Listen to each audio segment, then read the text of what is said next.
Welcome once again to The Sage, and thank you for being with us. We are especially privileged to have on set with us today a remarkable legal luminary.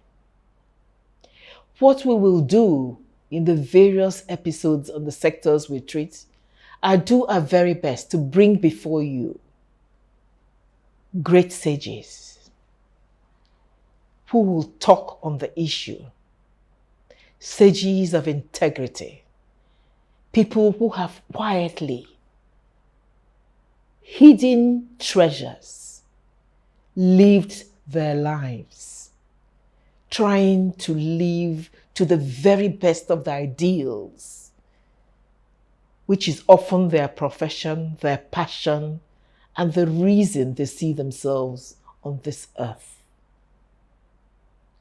We have a beautiful example on set with us today. A lady formidable in terms of her career and her life. In fact, let me confess that as I prepped for this show and started reading her biography, I said to myself, wow, are you sure you shouldn't have been doffing the cap each time you met this lady? I have no other than the Honorable Hairat Ade-Balogun, a beautiful, ageless 80-year-old who has scaled every ladder in the legal profession in this country.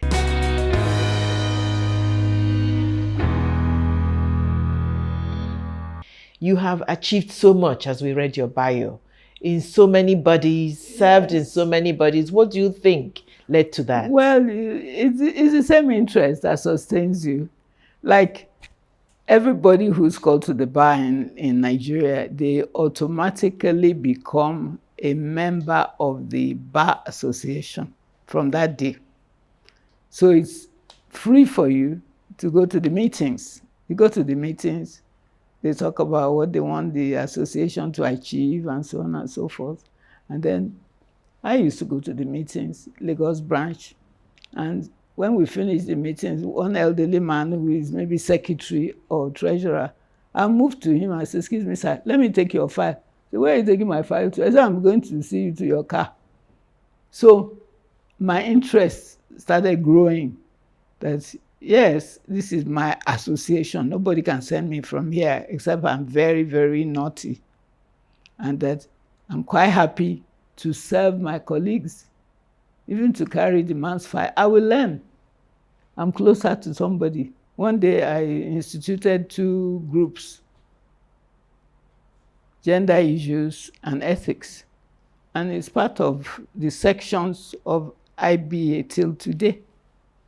So those are the ways of, and then later on, I, as MBA secretary, I was appointed to oversee a world conference of lawyers, 77,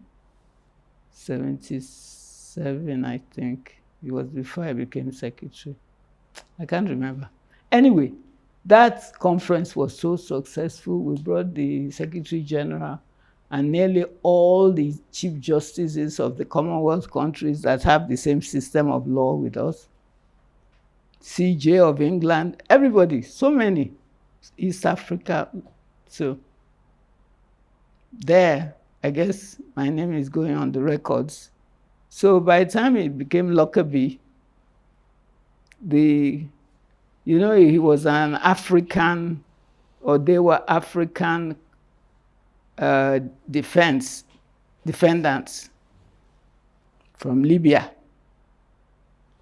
So it was necessary to have an African observer. And the 2 major countries of Africa, Nigeria has lost a lot, was South Africa and Nigeria. So we no longer... So they were given liberty to supply an observer. In fact, to supply 1 each. So, but in those days, we're still doing things properly. Obasanjo and Mandela met and said, why two people? We're the same people now. Let's just find somebody. You can mention somebody from your country, then we pay half-half. Instead of sending two people, and then what will they be saying? We're doing the same thing. So Obasanjo said, oh, no, I know somebody who can do this. Nominated me. What's his name? Mandela says, fine, okay. When is she going? This happened about 3 or 4 days after the trial had started. I was just getting up one morning, my phone rings. Where are you? I said, excuse me. Who is this strange person? Where are you? I said, may I know who is speaking? I am Obasanjo. Obasanjo. I said, okay. You must come to Abuja. You must come and do this. You must come and do that. Get your passport. By official. You are going to The Hague. You are going to the Observer. I said, and you come before 1 o'clock. I said, there. I stopped because I must go to my office, tell them where I'm going, tell them what I'm going to do, guess when I'm coming back. I can't just drop everything now and run and come to. It's not possible. But if that's not all right with you, keep it. The audacity to speak to a head of state like that. Till tomorrow, I wish you could call him into this room and he would tell you that this woman, she will answer you back. That was what he said throughout. My sister went to him for something. That's your sister. She will just answer you and tell you it's not like that, you know. So I said, so he said, okay, whenever you get here, try and get here in time, early, before closing. So I came to Abuja about 2 o'clock, and then the process started. By the weekend, I was in Amsterdam. Next day, I was in the court, and they'd been sitting. You know, the thing that remains unsaid here is first of all the undertones. You know, first of all, your reputation had preceded you. It wasn't something you needed to lobby for.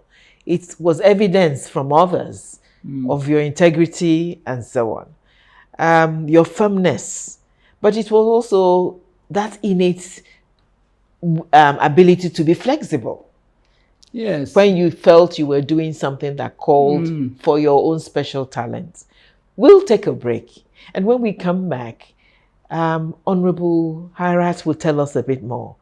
She will tell us a bit more about what it means to be a bencher. She will tell us about what she thinks have been the major achievements of the legal system in this country and what remains, what are the flaws that are urgent to be attended to. Stay with us.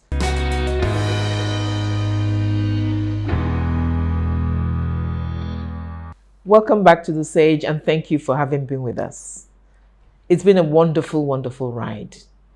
We've had Honorable Hairat Ade-Balogun with us, and she shared from the depths of her wisdom about the legal system. We are grateful. We thank you for being patient with us. Let me say that to many of our viewers, this beautiful lady that you see talking like this and looking younger than me, that's not fair. is 80 plus, and yet her energy, her glow, and her strength is amazing. We thank you. Please bear with us. We will try not to keep you too long. As we continue where we left off, when we said that one of the things that was very notable in your bio is the fact that you're a bencher, a life bencher, has been chair of the life benchers body. So before I take you to today's legal system, your opinions about them, can you tell us a little, what is this bencher business about? You know, the legal profession all over the world, but particularly the British system, under which we were trained and which we follow as closely as possible. they have different officials in the profession, formal officials, starting with the Chief Justice of the country, the Attorney General, the benchers, the presidents of the NBA, and then the floor members. There's something, there's a kind of a hierarchy, yes, really. Yeah. How it is. Now, the benchers are responsible. You know what the Chief Justice does, of course. He sits in his court over sometimes 5 other justices, sometimes 8, depends on the particular case. So then the Attorney General is the advisor, legal advisor for the government. And so the benchers are in charge of calling members of the bar. Well, they're not members of the bar yet, calling law students to the bar. Okay. And like consecrating them lawyers. Okay. So a group has to be responsible for that. So that's what the benchers do. They also discipline erring lawyers. After they've been called. That's a very powerful body, eh? That is it. In fact, they always like to say, oh, I'm a member of the distinguished body of benchers. You know, I laugh when people are describing themselves like that. Who said you should say that? You know. So, but that's what they do. And when you first get on the body, you're a bencher, simpliciter. You attend the meetings, whatever duty you're supposed to carry out, you do. And you must do it for at least 5 years before you are promoted to a life bencher. Life bencher means for the rest of your life, you're a bencher. So depending on how long you live. So you're a bencher. So essentially, you oversee entrance into somebody admits them. The Council of Legal Education admits them to the law school. Okay. When they've passed the exams, okay, the, let me say, headmaster, in quotes, Director General, presents them before us. Before the benchers. Says, on his honor, he's saying that these people are fit and proper to be admitted to the bar, that they've satisfied all the conditions, passed the exams and so on. That's interesting, because for us in the medical profession, that is what happens when you graduate from medical school. We stand before the medical council. Yeah. And indeed take an oath. It's the same thing. Yeah. They don't take any oath. The DG speaks on their behalf, and he says, I hereby, on my honor, you know, I promise, but he's not. I hereby, on my honor, present these students, having gone through all the conditions or whatever, and found them fit to be called to the bar. That's all. So then the chairman of the body will now call them one by one. They call their names, the secretary calls their name, they come forward, he gives them a handshake. At that point, he's admitting them to the bar, all of them in turn. The chairman of the board of benchers. Yes. And let me at this point also say that you also hold the title of being the first woman chairman of the board of benchers. I think I was even the first woman bencher anyhow, so so it follows, you know, because at that point everything is seniority. Yes. So so you find that I'm younger than so many people have died. I'm younger than them, but they're men. They're all men. They all died, and so slowly it's coming to me. I will one day be the. Am I not? I am. I'm the oldest living bencher. Oldest chairman. That's interesting. There's That's amazing. former Congratulations, big sister. You've served for many years.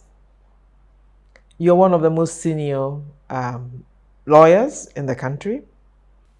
I will ask you two things. What do you think has been, you are probably one of the first to go to law school even in this country. What have been the major achievements of the legal system in the country? Before I make you also address the huge challenges we think still exists. Well, we can't run away from it. The legal system, the members of the bar of this country, they have done a lot. The older ones, those who have passed on, even maybe people don't even know their names. They've done a lot in the sense that they've represented us in the General Assembly. That is like anytime in the world they have a conference of lawyers. They go there as our seniors, and we're happy to follow them, because we find that they're much older in the profession than some of these smaller countries. So in fact, we're very proud, that, Chief Justice of Nigeria is sharing this session. Let's all go there, So they've done a lot. Some of them have been, Attorney General advising government. Some of them have been lecturers. And they've really, in that line, many older lawyers, mostly deceased, have done a good job. Also, in the area of governance, we've had a lot of lawyers who have been politicians.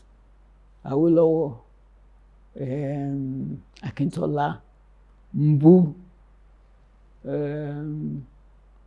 who else was a lawyer? A lot, quite a few of them at that time. And I'll sneak this one in. 1 or 2 military officers have become lawyers. The first one I remember, I was actually there the night he was called to the bar, one General Ekpo.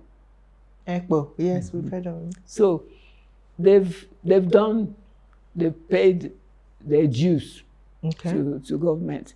We couldn't have done some of the things they did without them. But then politics sometimes destabilize a good system. And some of them have suffered as a result of that. And they've earned ignominy, but there's nothing you can do about that. There's a big country out there. So, but they've done well, I think. And people like Babalola, Afe Babalola, SAN, he has a university in Ekiti. I'm sure every time you open the papers, you hear what he's doing in that university, not just for lawyers, even in medicine. I think they have they conduct operations and so on in the hospital, special hospital that he has there. You have cited some amazing people, individuals, who have indeed served in the various capacities you have said. And yet, I know from the general public, that they often feel that we are often betrayed as a people, by the legal system, that the legal system is not responding fast enough, perhaps, what do you think? I have to interrupt you. I don't think the system has betrayed us. Okay. Individually, people have, everything we do, we're interpreting the laws. Okay. We made them for the country. They belong to the country. But we are now interpreting. And trying to implement it. Exactly. So some people have been deficient. Maybe they don't even know. And they don't know they're doing an important job. They should go and sit down and read. They're just doing guesswork. They go there just to bear the title. The day they become lawyers, they just keep telling you, the struggle, I used to read by night, I was sweating like this. It was so cold in that country. That's all they remember. they forget that the subject matter of the life they have chosen is important to the people. They must use it to help people. Mm-hmm. That it's a call to service. And I want to say it happens in every profession. Look at all these buildings that are Collapsing. Why should that happen? We have the best. I don't know them by face, but name, and I read their qualification. We have the best in Nigeria: architects, surveyors, soil engineers. Even in government service, they're taking stipend. They're there. They're supposed to go and inspect. I was astounded one day after this big block came down in Ikoyi, and one of the officers in the ministry said, we'll go once or twice. After we go, they start again. Then one day we went, they called the dogs on to us. So there's nothing you can do. So you just leave them to go until they kill the people.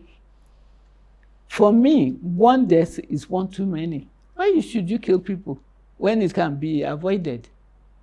I read that paper again and said, dogs? What are dogs? You call the police on them. Let the police come with guns. Say, you repel attack with the same measure. If somebody sets a dog on you, you shoot them. Because the dog can kill you too. What is this? It's a lame excuse because they don't want to do their work. They're not lawyers. There's so many things that people forget, that when you have been given the talent to do something for your people, even if you are with fees or no fees, it doesn't matter. You must do it faithfully first. That's why it fell on you. I think you're making a very important point here. That it's not the system that has a problem, Then but the people sometimes. Exactly. But again, I liked it's not in fact the majority, but a few within that system who don't do what they're supposed to do. Do you know, I gave one idea. I said, okay, all these houses they're building, anyone that you have inspected and found they're not doing the right thing and halted building, you've halted construction and say, go and do this cement is not all right. Give us the addresses.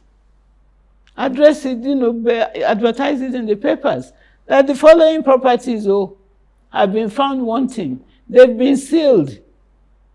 Anybody who passes by and says, come and tell us. Why don't they do that? So simple. Which means they're not actually applying themselves to what they're doing. What is wrong with that? Somebody, when I said loudly, like we're sitting 3 or 4, he said, hey, you're a joker. You think civil servants.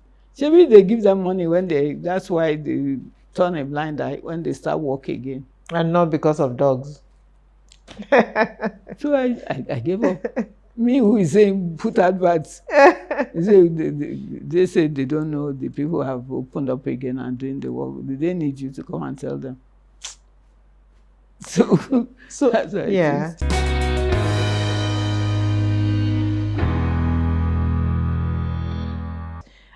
Can I ask you to say a few last words to our audience? Even to round up on the last part, I believe that our future is in our hands, individual hands. We can easily make this country ungovernable by doing the right thing. We, the people. Make this country ungovernable by doing the right thing. That is deep. Ungovernable by them, by our doing the right thing. So slowly, you instill discipline, you instill service on other people. You know what to do. Some of us know better than the others. So you give that. That is real leadership. You start doing this. Thank you so much, Honorable Hairat Ade-Balogun.